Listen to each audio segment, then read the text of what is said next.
¿Por qué? ¿Qué había detrás de esta torre? ¿Por qué Dios debía descender para detenerla? No era simplemente una estructura física. Detrás de la torre había una instigación satánica, un deseo profundamente arraigado de usurpar el lugar de Dios. La humanidad, bajo la influencia de Satanás, intentaba demostrar quién tenía el verdadero poder en el universo.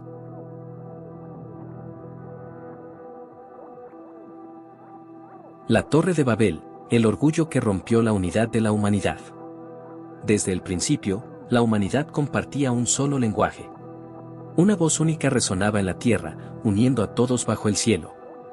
Pero con el tiempo, esa unidad fue quebrantada por una fuerza destructiva, la rebelión. No era simplemente una cuestión de palabras, sino una confrontación contra la autoridad más elevada, la de Dios. La humanidad, bajo una sola lengua, decidió desafiar a su Creador. En la tierra de Sinar, surgió un plan audaz. ¿Qué idea podría ser tan peligrosa como para provocar el juicio directo de Dios? El hombre, movido por el orgullo, planeó construir una torre que alcanzara los cielos, una torre que haría su nombre grande y poderoso. ¿Qué es la rebelión? Es la negación del derecho y de la autoridad. En la rebelión de Babel, la humanidad declaró abiertamente su independencia de Dios. Rechazaron su autoridad, su derecho a gobernar.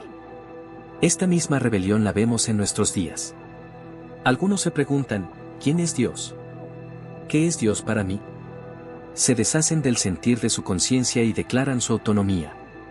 Esto mismo sucedió en Babel, los hombres rechazaron la autoridad divina, queriendo forjar su propio destino. El juicio divino. Dios no podía ignorar tal desafío. Él intervino directamente, juzgando aquella rebelión de manera personal. ¿Por qué? ¿Qué había detrás de esta torre? ¿Por qué Dios debía descender para detenerla? No era simplemente una estructura física. Detrás de la torre había una instigación satánica, un deseo profundamente arraigado de usurpar el lugar de Dios.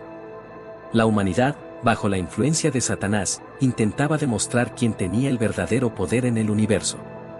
¿El derecho y la autoridad pertenecían a Dios o al hombre? La respuesta es clara. Solo Dios, el Creador, posee ese derecho y esa autoridad. El hombre bajo el control satánico. En Babel, los seres humanos no solo estaban construyendo una torre, estaban declarando su independencia de Dios. Lo hacían en rebelión total, bajo la instigación de Satanás.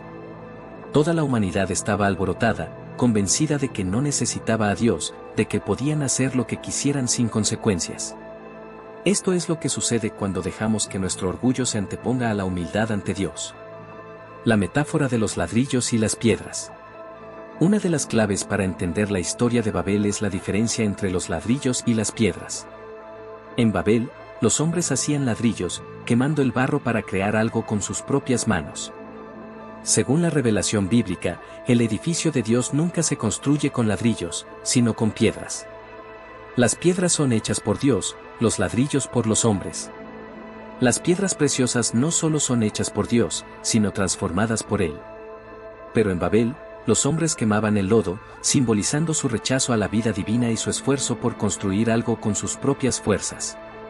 Este simbolismo es profundo. El edificio de Dios está hecho de piedras preciosas, pero el hombre, al rechazar a Dios, utiliza ladrillos.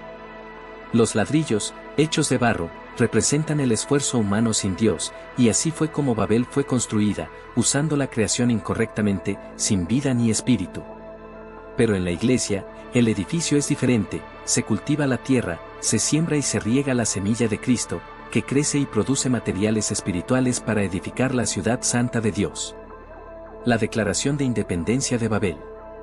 El propósito de la torre era claro, hacer una declaración ante el universo, especialmente ante Dios, de que el hombre no necesitaba a su Creador. Este acto de rebeldía no era solo físico, sino espiritual. Querían establecer un nombre para sí mismos, negando el nombre de Dios. Esta torre, una obra humana, se erigió como una ofensa directa contra el cielo. La dispersión y la confusión. Y entonces, llegó el juicio. Como resultado de su rebeldía, Dios esparció a la humanidad por toda la tierra. La unidad que compartían se rompió, y ya no podían vivir juntos en un solo lugar. La dispersión significaba división, y la confusión de lenguas lo separó aún más. En un instante, la humanidad ya no podía entenderse entre sí, y la cooperación que existía se desmoronó. El eco de Babel en el mundo moderno. La historia de Babel no terminó allí. Aunque la torre fue destruida, el espíritu de Babel sigue vivo. Hoy, muchos siguen construyendo sus propias torres de Babel, buscando independencia de Dios, intentando establecer sus propios reinos sin la guía del Creador. La confusión espiritual que comenzó en Babel continúa dividiendo a la humanidad. Pero, ¿qué hay dentro de nosotros? A veces, sin darnos cuenta, podemos decir en nuestro interior, no me interesa Dios. Puede que no lo expresemos en voz alta, pero dentro de nosotros, tal vez hemos declarado que Dios no es necesario en nuestras vidas. Esa es la obra de Satanás, intentar construir nuevamente una torre de Babel dentro de cada uno de nosotros. La Babilonia del Apocalipsis. Babel es el origen de Babilonia, mencionada en Apocalipsis. Así como Babel fue una rebelión contra Dios, Babilonia en Apocalipsis representa un sistema que sigue edificando sin Dios. En la sociedad moderna, e incluso dentro de ciertos círculos cristianos, algunos continúan quemando la tierra, intentando construir torres altas con sus propios medios, rechazando la vida divina que solo Cristo puede dar. Conclusión. La Torre de Babel no fue simplemente una construcción física. Fue el símbolo de la rebelión humana contra la autoridad de Dios. La humanidad, bajo la influencia de Satanás, intentó forjar su propio destino, pero Dios, en su infinita sabiduría, intervino. El juicio de Babel nos enseña que ningún intento humano de desafiar a Dios prosperará. Solo en la sumisión a su autoridad, en la construcción de nuestras vidas sobre la piedra viva que es Cristo, encontramos verdadera unidad y propósito. Y así, la lección de Babel sigue vigente hoy, el orgullo nos separa, pero la humildad ante Dios nos une.